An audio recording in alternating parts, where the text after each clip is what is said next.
Assalamu alaikum students of class 5. Today I'll be reading the lesson number 2 of English and the title is The Strange Kettle. So let's start the reading. One afternoon a woodcutter was returning home through the forest. He was tired but proud that he had completed a full day's work. He saw something shiny behind a big tree stump. It was a huge old brass kettle, the biggest kettle the woodcutter had ever seen. This would be an ideal kettle for my wife, he thought.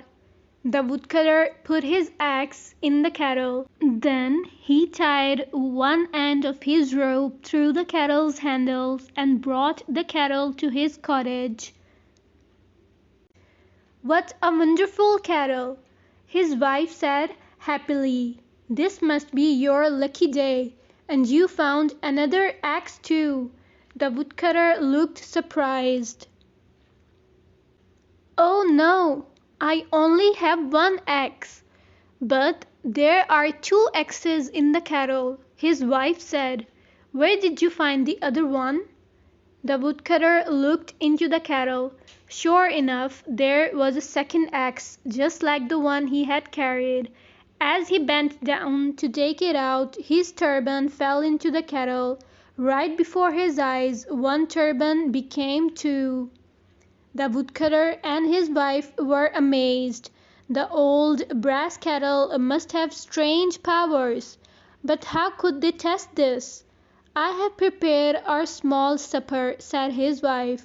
"Let's put our meal into the kettle and see what happens to it."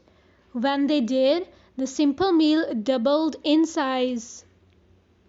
With this, they thought that the kettle could make them wealthy. The couple had a few coins stored in a cloth bag. They quickly put the coins into the kettle and watched as the number of coins doubled. Again and again they put some more coins into the kettle. In a short time every box, bag, bowl, and basket was filled with coins. "We are rich!" shouted the woodcutter. "Now we can build a big house and a fine garden for ourselves. We'll never have to work again." He lifted up his wife and carried her around and around, but in his excitement he accidentally dropped his wife into the kettle. "Oh no," said the woodcutter as two women who looked exactly alike climbed out of the kettle. "How can I have two wives at the same time?" "You can't," said the two wives. The women put their heads together and came up with an idea. They each caught one of the woodcutter's arms and threw him into the kettle.